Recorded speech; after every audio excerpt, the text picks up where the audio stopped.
Peace, everybody. It is I, the Emma, Energy Master Allah, and you are watching the Leopard in the Mirror, Canticle of the Mutant Guardian lecture series, and this is episode 4. So we're getting into Canto number 2, Wisdom, the Waters of Sound. If you don't already have a copy, go ahead and make sure you grab the Leopard in the Mirror, Canticle of the Mutant Guardian, by yours truly. Available on Amazon, possibly other book retailers too. Just search it. That by the Emma. But for those of you who already have your copies, we're going to keep on going. I'm going to read through it and break it down afterward. As always, I am recording these live on Facebook, and then I will upload them to YouTube. Make sure that you subscribe on YouTube at Energy Master so you can get those updates, y'all. So let's go ahead and get into it. Canto II, Wisdom, the Waters of Sound. The second voice rose like water, soft but impossible to ignore. If knowledge was fire, pure and consuming, wisdom was the river that cooled it, the reflection that gave flame its shape. She spoke through motion, the sway of candlelight, the silence between beats. Every gesture became a parable, every reaction revelation. Where knowledge built temples of sound, wisdom built the bridges between them, patiently teaching me that truth unshared is just another kind of silence. She didn't teach in words. She taught through mirrors. The women I loved, the ones I wounded, and the one who stayed when the beat dropped to a whisper.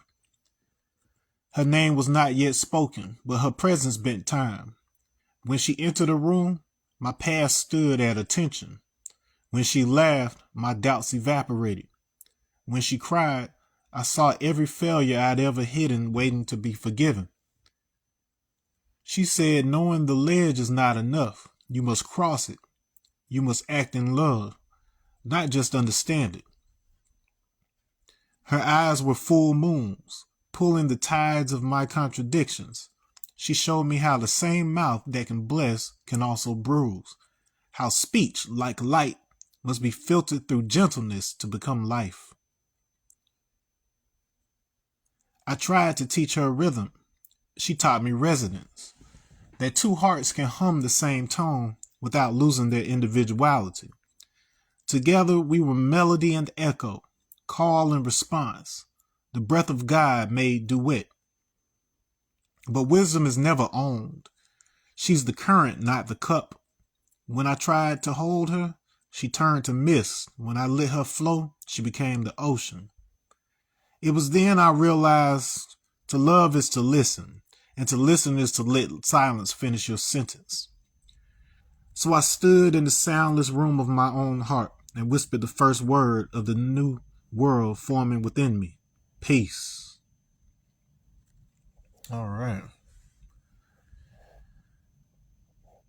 So that's wisdom right there. So last time we were dealing with the knowledge. Knowledge is to know, look, listen, observe, and also respect.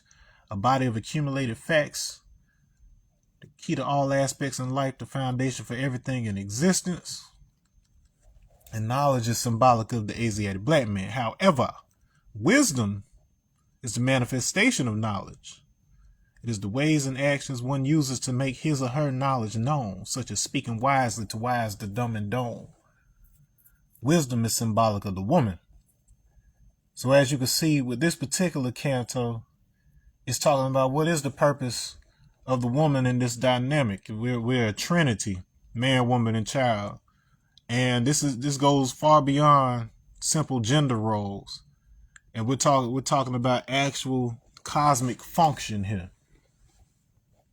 Because at the end of the day, we're divine beings, but if we don't understand the dynamics of our divinity, we instead get caught up in a matrix and a paradigm of constructed meaning. All right. So this first line, let's look at it. So it says the second voice rose like water, soft but impossible to ignore. So that second is already acknowledging the fact that wisdom is number 2 in the supreme mathematics. It says if knowledge was fire, if knowledge is a spark, pure and consuming, wisdom was the river that cooled it, the reflection that gave flame its shape. So you've got this duality between fire and will. Elementally, fire and water. Elementally, fire is associated with will and sharpness, coming to a point. Whereas water deals with what appears as a result of interaction between things. It's the flow that you see as a result of, even if you have a collective of people who are acting on their will, there is a shared mechanism for that species that even enables them to have will. And that thing flows through all of them like a shared water. And so likewise, no matter how individualized the man or how focused he is or how great he feels he has become, at the end of the day, God requires a woman in order to pass through her waters, pass through the waters of a woman, in order to be manifest. God needs an earth. Needs an earth in order to call home, a place to plant his seed. So this is why the conversation around God and earth, as it relates to a 5% perspective, has evolved and matured in a lot of cases to understand that you can't have one without the other. You need that trinity of man, woman, child. You need those dynamics of sun, moon, star in order to perpetuate our existence. You know, I self, Lord and Master, you are free to will your own choices, and you are free to pursue your desires. But at the end of the day, there's only one, set of actions that bakes a cake at the end of the day. You can remix the ingredients and you can, innovate on that, but you still have that foundation of a basic process by which a cake is made. And likewise, there's a basic formula for how people are made. And within those dynamics, you have the story of, so the relationship between Shiva and Parvati in the Vedas is essentially one of, or maybe are they in the later Upanishad, but I say they're in the Vedas, just the collective knowledge, where Shiva represents this unbridled masculine force of dissolution and resurrection, basically. So he destroys so that things can be remade. And when he rampages, when he destroys too much, nothing can be created. And so he has to be modulated to some degree. And then that's where his wife Parvati comes in. Parvati is the one that checks Shiva or holds him or comforts him or otherwise cools him down whenever there would be an issue. And, Shiva done went off and, he's in danger of destroying the whole universe. The guys always go to his woman. They always go to Parvati because she's the only one that can really calm him down. And so the inverse of that is if you are God, you should seek to have someone like that in your life. You have to have somebody that has a second set of eyes on what you're doing and can tell you and call you out when you're not on point. Like like that's a large, like there's love involved, but then a large motivation for me taking that step, to marry my wife. Like there's other factors and circumstances, of course, but one of the key things for me was integrity in terms of structural integrity. Like me recognizing, like you can't have a solar system. You can't just be a sun out there. A sun without a solar system is basically just a star. And then we associate a star with a child. So until you actually have planets that you're responsible for, you can't call yourself sun. You're not at the center of anything. You're just out there in the sea of space for the most part. And so building that solar system requires woman and child. And the only thing that keeps the planets from flinging off into flinging off into space and all of that good stuff is that there's physics that generated a sort of agreement between the planet and planets and the sun. Like there's cycles that aren't interfered with usually. If some crazy large astronomical object comes into play, they say something like that happened, something impacted with the Earth, causing that debris to form the moon early in its formation, and they say that either another object or that same object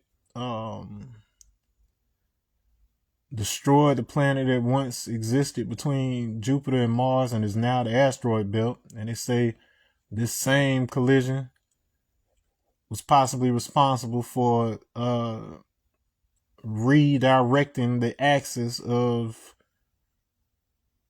Uranus, if I recall, the one I believe that's the one. Its ring, yeah. Its ring is instead of it being like horizontal like Saturn, it's a vertical ring, like it's tilted on the side. Like they said that was due to some kind of impact at one point, but who knows?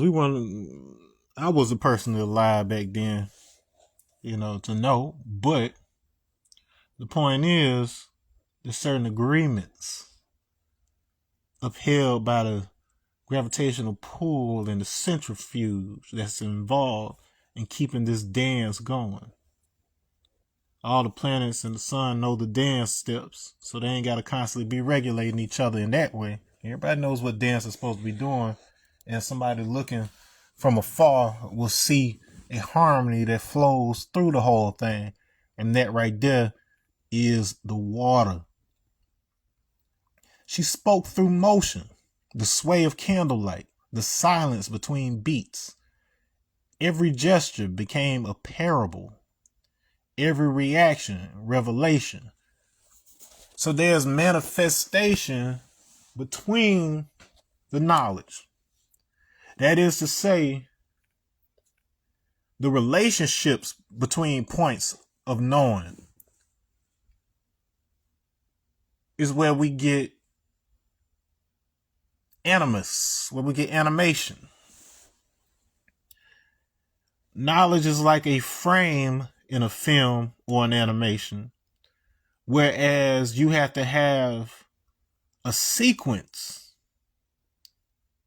Sequence comes from a word meaning to follow, so that means that you need more than one. So the wisdom represents the first time that you have more than one, at least the perception of separation. But there's a difference between separation in isolation versus separation for the purposes of forming sequence. which basically brings you into, the concept of understanding, where you've got both concepts working together. So we've got difference between frame 1 and 2, but we've got continuity between frame 1 and 2. And that continuity is the flow that gives us the perception of animation, motion. Okay. So the space in between those frames is just as important as the frames themselves, because it is the connector. The word relation actually means movement between two stars. And then so relation is to move forward and back. So it's a reflection. And I've explicitly mentioned reflection so far. When knowledge built temples of sound, wisdom built the bridges between them, patiently teaching me that truth unshared is just another kind of silence. So it wouldn't do much good if particles couldn't interact. You just have, a soup. And that's basically what they say the universe was initially. It was just like a soup of, quark gluon plasma. And there's no order. It's just chaos, disorder. Now, knowledge is the act of observing. So it is the principle that is projected and gives existence, but that same observation that causes the collapse of the wave function into our perception of particles, which is to say different parts. So we're seeing this vibratory space as an organized system of nodes or points or objects and things of that nature. It's the wisdom that builds the bridges between them. It's the woman that connects us to our Father. Because he had to get her pregnant in order for you to come out. He had to leave something in her soil in order for you to be able to bud and spring.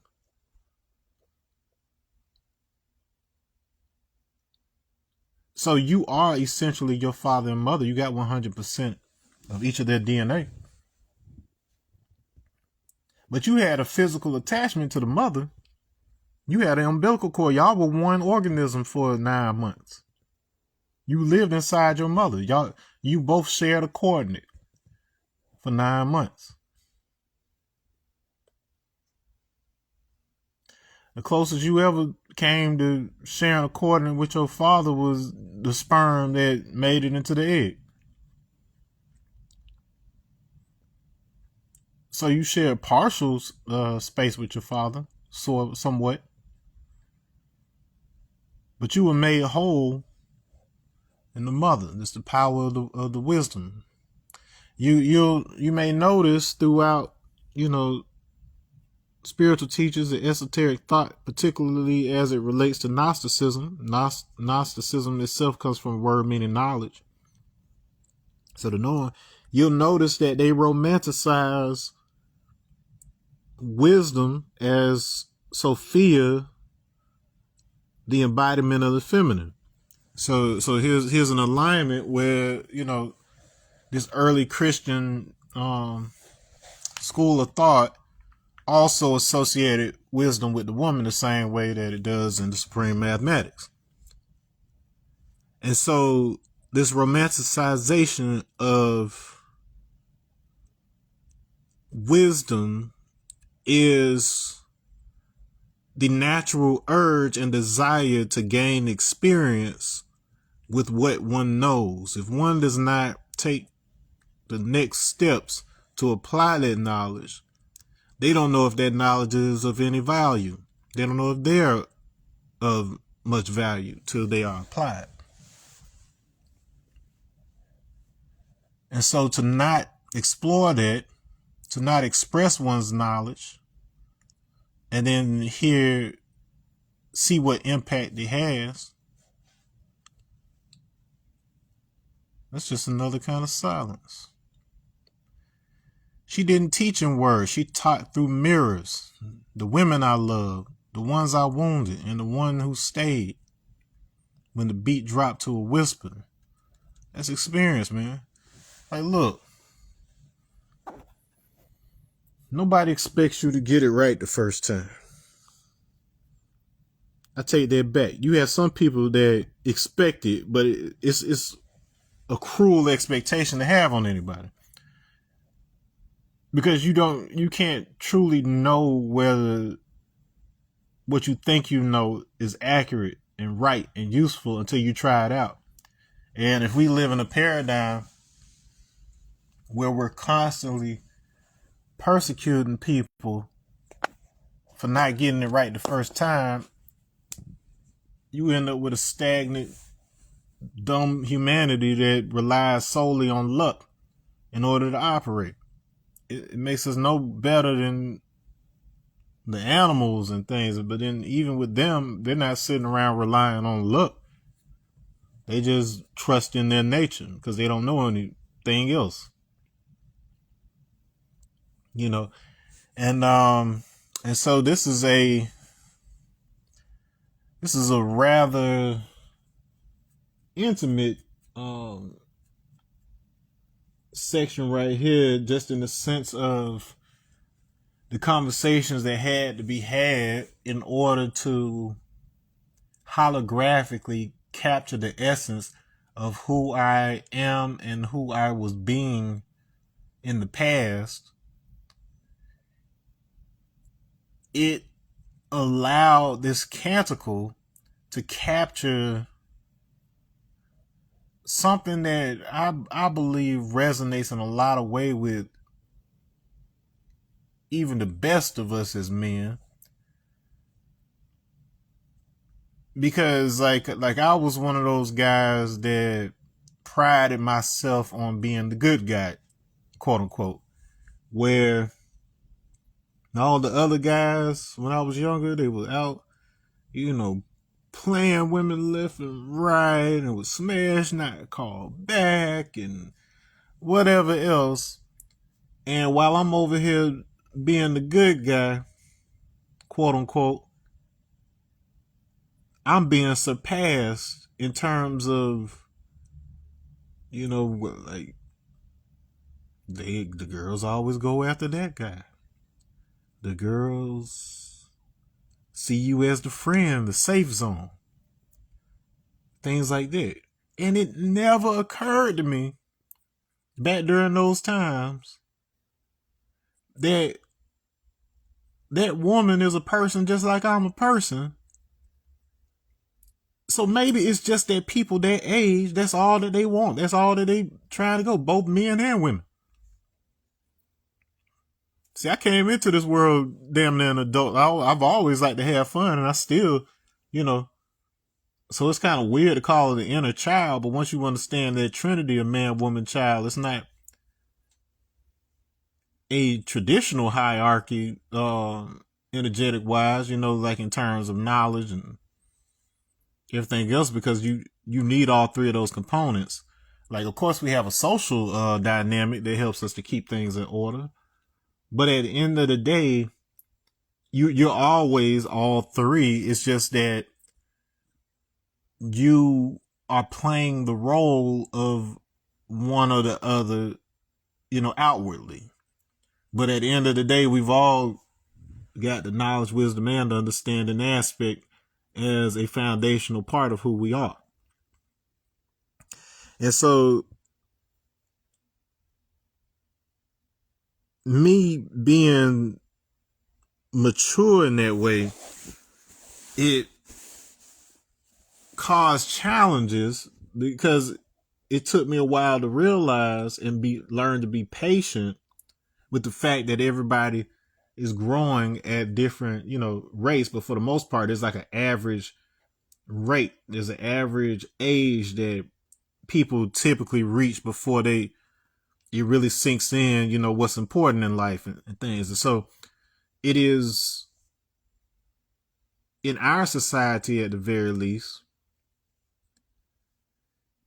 it is most beneficial for children to be children, for teens to experiment and do all the crazy, stupid shit they intend on doing, mostly because, except for apparently young black men, um, you know, when there's disparities when it comes to boys will be boys, where the same act performed by a 14-year-old black boy and a 14-year-old white boy may not yield the same outcome. All too often, our boys are tried as adults instead of giving that slap on the wrist and opportunity to learn. See, they succeed later in life because they had the chance to be fuck ups when they were younger. They got it out of their system. If we're not creating a paradigm where our boys are free to learn and experiment and be the scientists that they are, even when it comes to this life, to the street life, whatever else, the consequences are always too dire. You make mistakes in types of environments that most of us are subjected to, whether it be the streets or if it be in out there in quote unquote high society. You still have social risks once you get, you know, on that other side of the fence or whatever. They judging us, you know, twice or 10 times as heavy as the other guy. You know, and then, you know, it sucks that, you know, that's been the flow of things for quite some time. But for us not to acknowledge it and gain from that experience is foolishness. And so the personalization of this particular canto right here allows me to confront the idea that even if I didn't think I was hurting, even if I thought I was being the good guy, it all comes down to being present and aware to how things occur to another person. An example I used to always give to like my cousins and young guys is like, you can't assume all women like flowers and candy. You just show up with the flowers and the candy. You know, it's a trope. It's something that you commonly see in TV or movies or whatever else. It's a generic type of thing, but you can't assume all women like flowers and candy. So it requires you gaining experience, gaining wisdom when it comes to a woman to understand her preferences. And when somebody is showing an effort to learn your preferences, it typically means that they're interested in you. Now, look, I get it that the exact same methodology could be applied to take advantage of somebody. So a lot of people today, they're so paranoid of one another that the very act of somebody attempting to get to know them causes them to shut down and put up a barrier. So there were pros and cons to tearing down some of the social norms that we had. You had a certain set of societal expectations that allow people to get together and already be briefed on what the rules are. So there wasn't certain things that needed to be discussed when they first came together, because each of them had a pretty good idea of how the other was likely raised. Everybody did the same thing on Sunday. Everybody went to the same schools and had the same teachers, stuff like that. I'm not by any means saying that was better or that it was worse. All I'm saying is that it was a different dynamic. And because we do not have those same standards and structures, it creates not only a rift between individuals who are attempting to interact with each other, but it also limits the ability of the previous generation to pass down, wisdom. If we're disconnected from the customs of our parents and our forefathers, then the benefit you would otherwise get from wisdom that has been built up over time, it starts to become less valuable to you. And you start to instead prioritize case by case knowledge. Now, while that is useful and important too, being able to discern, on a case by case basis, you've got two halves to you. You're both that sun and that moon at the end of the day. So you need to know the balance between shining and reflecting. You got to reflect on it as well. You have to look at what's so if you want to know where you want to go. Like a GPS, you have to know both where you are and what your destination is. In a far more literal sense, DeSantis just passed something related to the fact that you can't joyride right now. Like, you cannot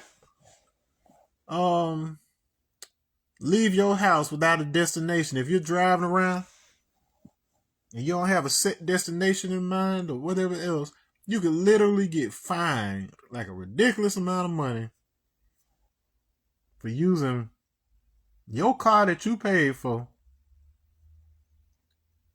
filled with the gas you paid entirely too much for because of how these politics is working. Minding your own business and still get penalized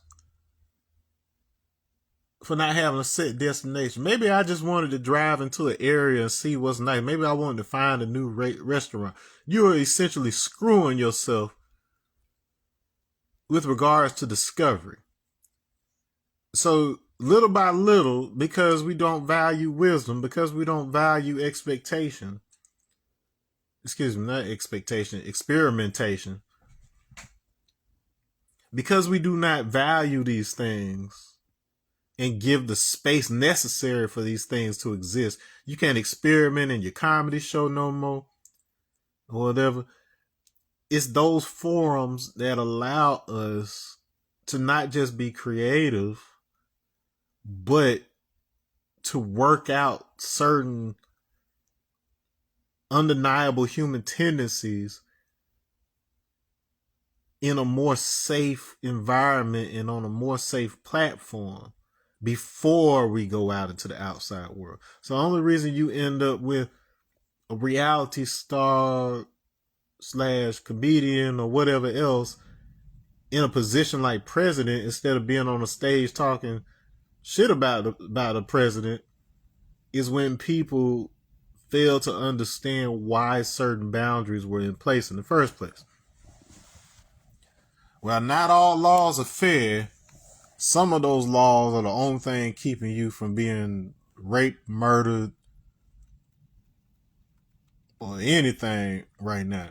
Like, if it was just a free fall, if it was just wild, wild west right now, man, come on. You say you about that life, but you ain't really about that life. Yeah, but that's a chance for me to be accountable and all of that for women who may have been impacted by me in the past, and I thought I was doing the best thing for myself or her, and it was not occurring that way for her. So instead of me putting the blame and pointing the finger at her, I should have been looking at myself, doing the knowledge on myself. So the knowledge, reflect on myself. And that only comes through wisdom. Her name was not yet spoken, but her presence bent time. When she entered a room, my past stood at attention. When she laughed, my doubts evaporated. When she cried, I saw every failure I'd ever hidden, waiting to be forgiven. So that's that reflection I'm talking about. And if you peep game on that on this section here, it's talking about the water cycle. So you got this idea of the past standing at attention is solid, is fixed, at least in our perception, more similar to ice. But, you know, ice can melt. But case in point is we're typically building on what was established in the past. Like, everything that's in this room had to be made at some point. And then once it was made and sold and all that, it pretty much stays in a, you know, a similar state. Unless, of course, there are environmental factors or, you know, organisms like termites or something like, I don't know, like there's different things that could change this stuff. But as long as there's no outside interference, for the most part, things will stay the same. If it's biodegradable, like a banana or something, that's going to break down over time. That's how it's made. But if something manufactured like this bed, it isn't going to biodegrade anytime soon. All right. And so then when she laughed, my doubts evaporated. So that's the gas. That's the gaseous state. That's the probability. If I'm stuck in the past, when I go to predict outcomes, I am instead projecting past experience. So I have to know the difference between actually looking at what's possible and probable versus allowing my own experience to be what limits my possibilities. This is why we have to do the knowledge before we do the wisdom. You got to study to see what has worked for people and then understand, you know, what factors may have contributed or taken away from that success. But if I'm constantly assessing the future on a rigid perception of the past, then I'm not able to, you know, exploit opportunities and things as they come along, because there may be new circumstances, new things that shift the probability in your favor. So you got to be able to shake loose. When she cried, I saw every failure I'd ever hidden, waiting to be forgiven. So now we've got the water, we got the flow. So between the past and the future, we have the now. Between what has happened versus what is probable, there is what's happening. And in the present, you are able to detect the flow of, or better yet, the flow of the present, the current. Current is now. I've said this in the past. That current of the now is what exposes the things that are blocking its flow.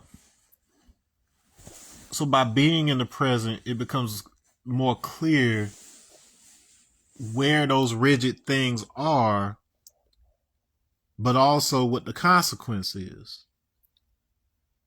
Hey, you down in front. When a person is in the way, when you're sitting at a movie theater, there's a film flowing on the screen behind them.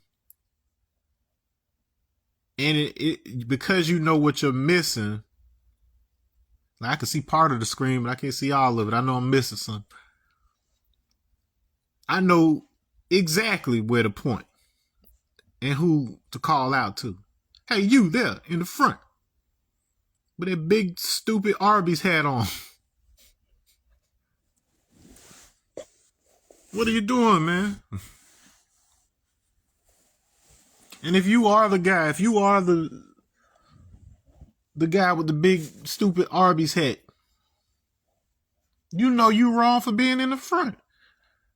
You could pick your seats at AMC. You should be in the back row. Not because we don't want you to be able to see, but because we want everybody else to be able to see. And so sometimes it takes a little wisdom doing the knowledge on yourself to know that you are blocking the flow. There's an expectation that existed before you walked into their movie theater. If you didn't want to, adhere to the social agreement that comes along with that experience, you have to be prepared for the consequences. And so when it comes to that woman in the present, if the tears are flowing,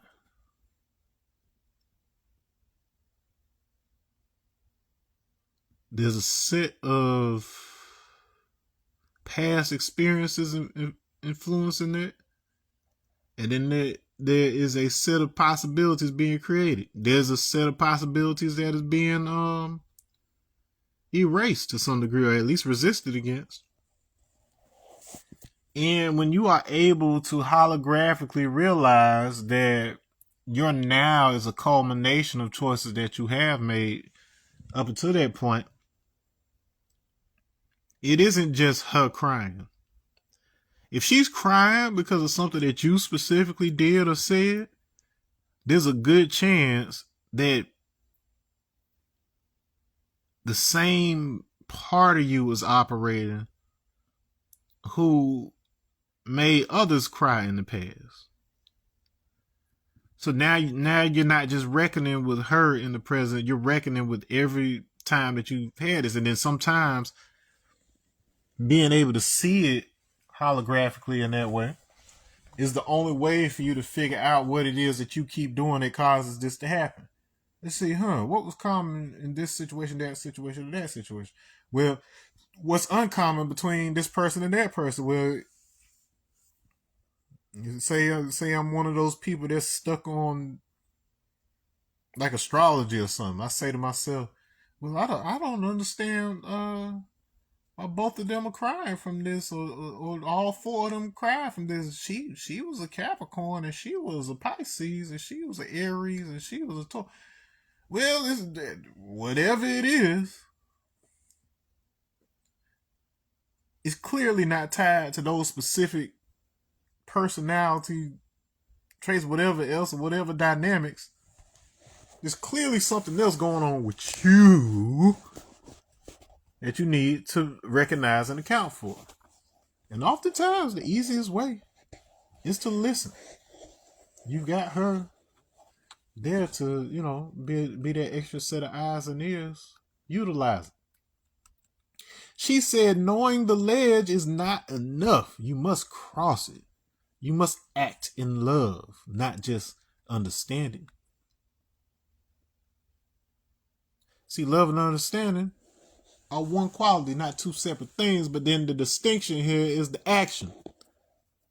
It's the acting in love. It's not enough for you to just know the boundaries. You got to walk out there. You got to test them sometimes to make sure that's really the edge.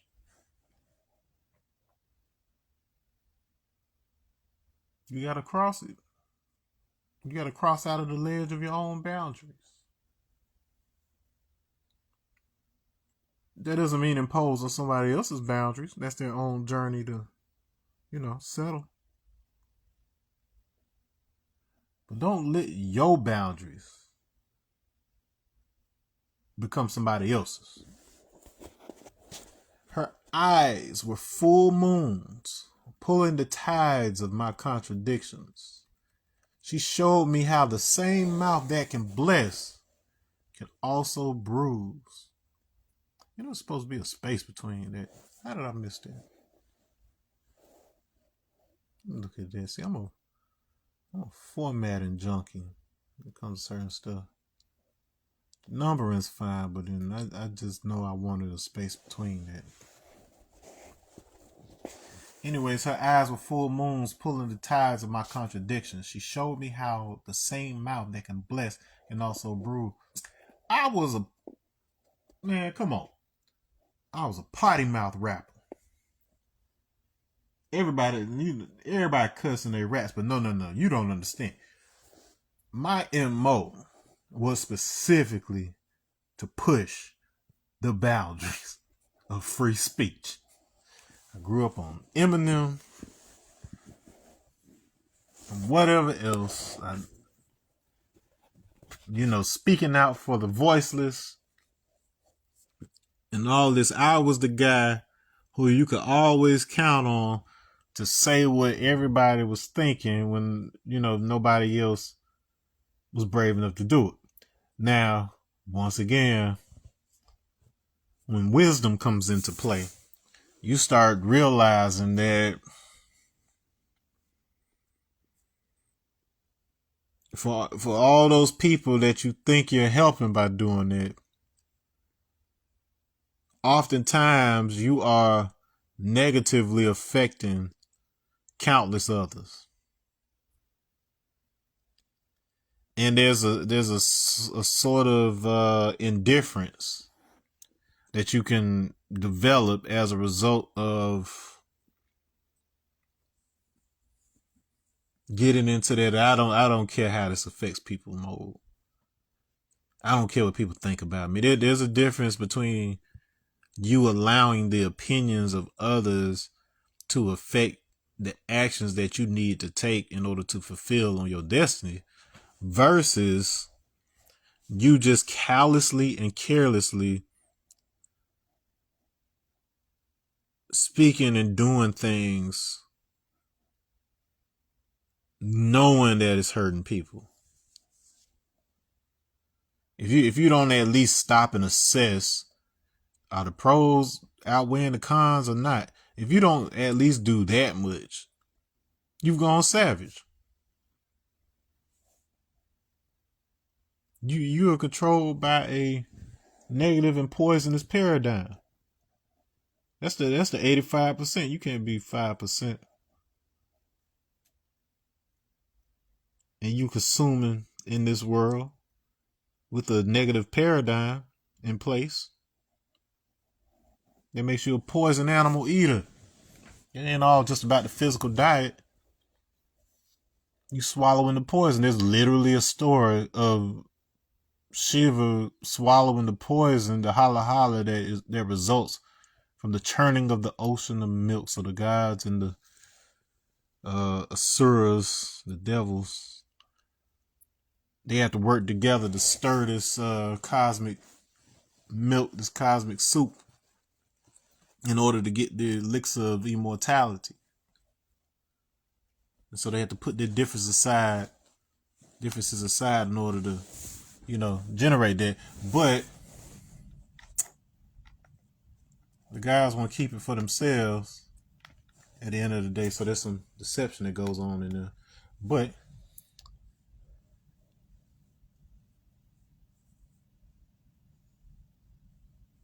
at the end of the day, what ends up happening is that the churning of said thing for the pursuit of immortality releases a poison. So it's a poison called the hala hala.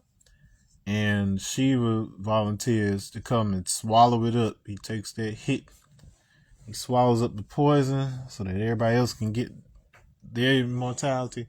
And his wife, Parvati, she places her hand at his throat, holds his throat, so she can catch the poison right there and prevent it from killing her husband. So he's bold and he wants to, he's helping or whatever else. But she's that one to say, hey, you still got a family. Yeah, we know you can beat dude in the street boxing match, but how dumb do you look coming home beat up and you got a wife and child to look after? And what kind of example are you setting? So there's layers to the story. There's other, aspects of, meaning within that story, but it's just to say Sometimes whether it be because that other person catches it and explicitly brings it to your attention, or by you seeing how what you're saying and doing affects somebody that you care about and that you say you love, either way, you'll get the picture. That's how the same mouth that can bless can also bruise. How speech like light must be filtered through gentleness to become life. Exactly what I'm talking about. I tried to teach her rhythm. She taught me resonance. That two hearts can hum the same tone without losing their individuality. Together we were melody and echo, call and response. The breath of God made duet. One sound is great, but when you bring them together, now you got music, now you got a concerto.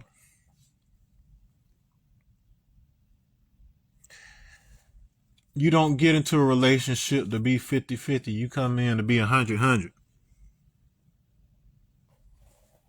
It's too complete.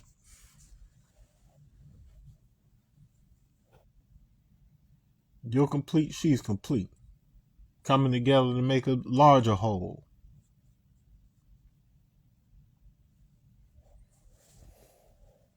And so if you move into the same beat, you're in resonance.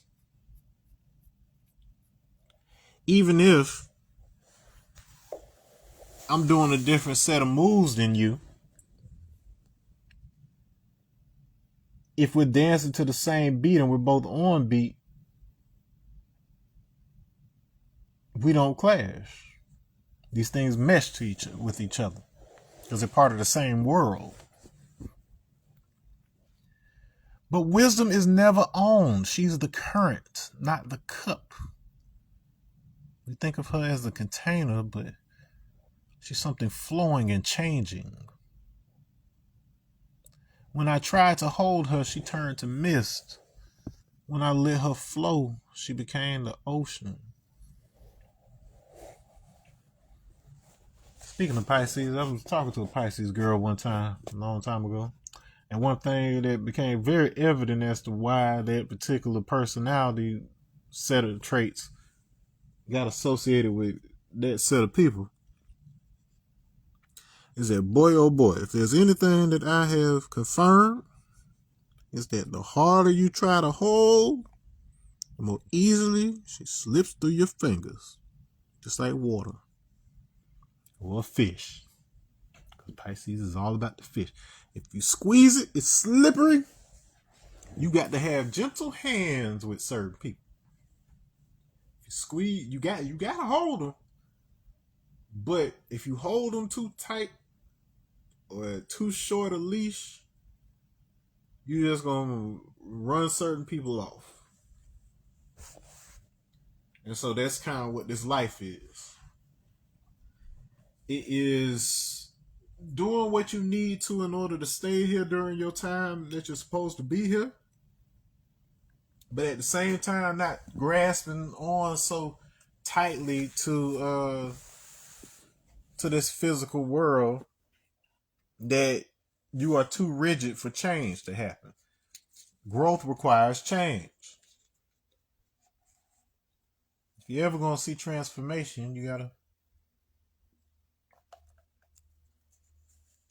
allow new possibility to enter the room.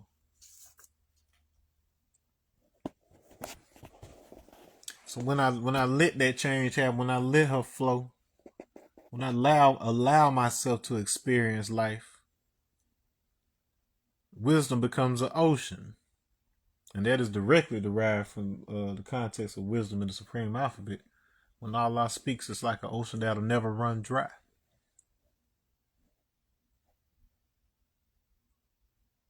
When Allah is speaking through her, she's the substance. When she has the knowledge of self, when she has the knowledge of God,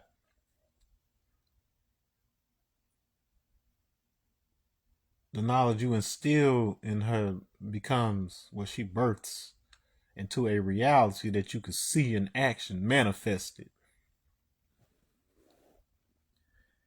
it was then I realized to love is to listen. And to listen is to let silence finish your sentence. Sometimes the smartest thing you can say is nothing. That doesn't mean don't be engaged, but you have to learn the difference between listening to and listening for. Because we're fixed on knowledge, so we're usually listening, to what she's saying, information, casting judgments, and trying to come up with fixes and rationalize things. There's a difference there in listening for, which involves detecting the flavor of the conversation, what a person is feeling, how is the world occurring for that person based on what their conversation is given.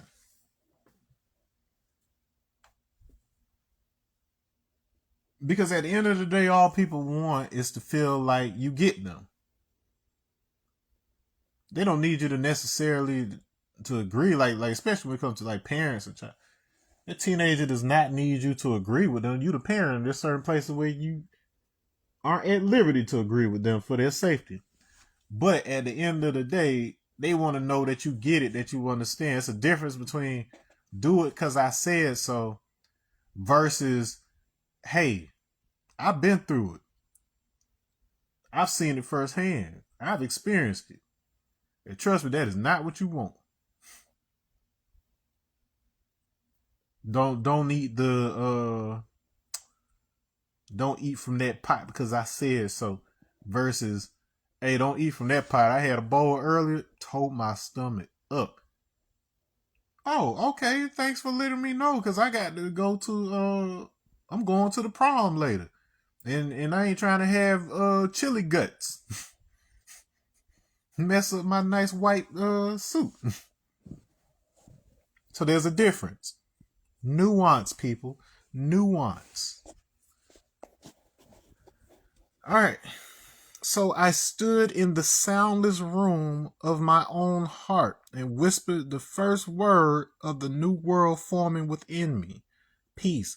Wisdom is within me. It's not necessarily even what's happening outside of me or with another person. But as I'm gaining this experience and I'm reflecting and I'm allowing myself to be silent and listen, my heart becomes a soundless room. It becomes an echo chamber where I begin to be able to hear what I'm actually saying. Recognizing it through the effect it is having on others. But in a more literal sense, this is a profound teaching with regards to mystery guide mentality versus true and living mentality. Because interestingly enough, both Islam and yoga come from like etymology associated with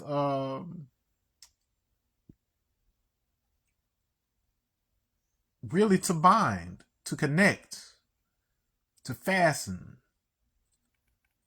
Peace is involved with that because peace is essentially, it comes from to fasten. To establish peace is to fix a particular state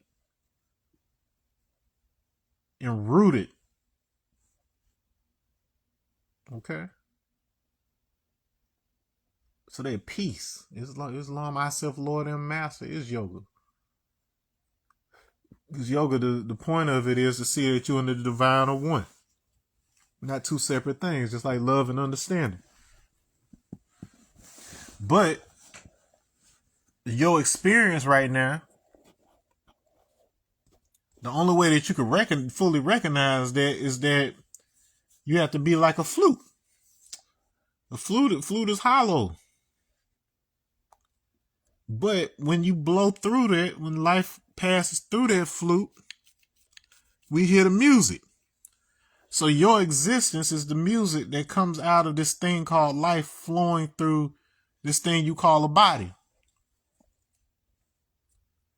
And so the question is the music the result of you blowing through the flute, or does the song exist but requires the blowing and the flute in order to be expressed into the physical?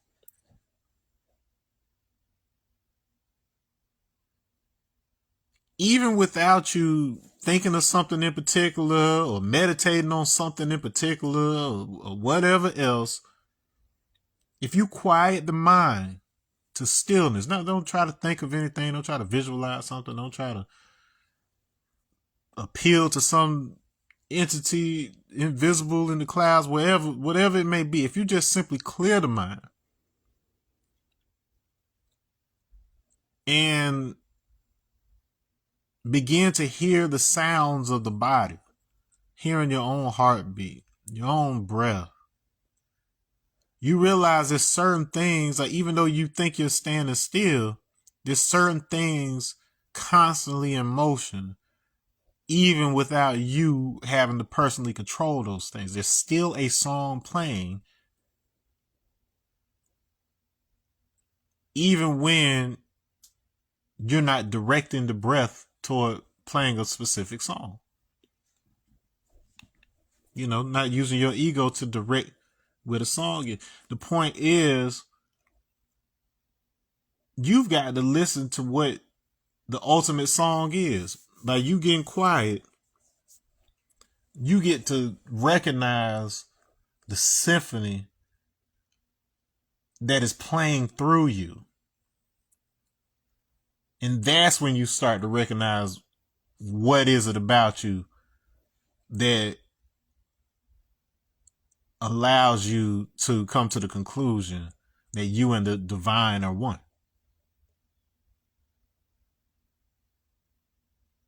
You got to peace out long enough for you to hear your own symphony. And then once you can hear it, you can amplify it so that the world can hear. Amplify your peace. Some of the most disruptive people in history were those who were just minding their own business. I'm just sitting in a diner trying to have me a meal, but that your very presence is a disruption in like a civil rights era. And that message says so much to people who would want to be compassionate about it. They say, dang, you know, we always thought we didn't like the Negroes because they were causing trouble and making a lot of noise. But these Negroes are literally just sitting there minding their own business. Do we really want to lynch somebody from just sitting and minding their own business? Shoot, I like to mind my own business. That's literally the internal dialogue that some people had during that time. That's what made it different. There's a reason why Martin Luther King got that strategy from India. He read Gandhi's book. Gandhi was on that. Managed to make some real moves in India. Well, that goes all the way back to the story of Adiyogi. 15,000 years ago. A man who had achieved the level of Shiva, a person who was the equivalent of God. He shows up. All he did, he went up in the mountains. He just sit there and meditate, and they look at him, and tears will be running down, just tears of ecstasy. And then occasionally he would get up, and he'd just dance around, just wildly and carelessly, didn't care who was looking, whatever it was. He'd go right back into it. Meditation, tears. And they sat and they watched this for a while. Some for hours, some for days. Many left after a few. They didn't know what, because it was consistent. By that, before it was a disruption. Now it's just something that he's always doing. They don't know why he's doing it. But a wise few the Saptarishi, the seven sages, are said to have sat and observed and desired for him to teach them whatever it was that he had that had him be so peaceful with them. So, because only a person who has achieved a profound level of peace and stability within could be perfectly satisfied with sitting quietly and dancing aimlessly. Whenever you see something like that, you either assume somebody is crazy or you assume they don't have any worries in the world because they have everything that they could possibly need. They don't have to go to work because they must have a lot of money and whatever else.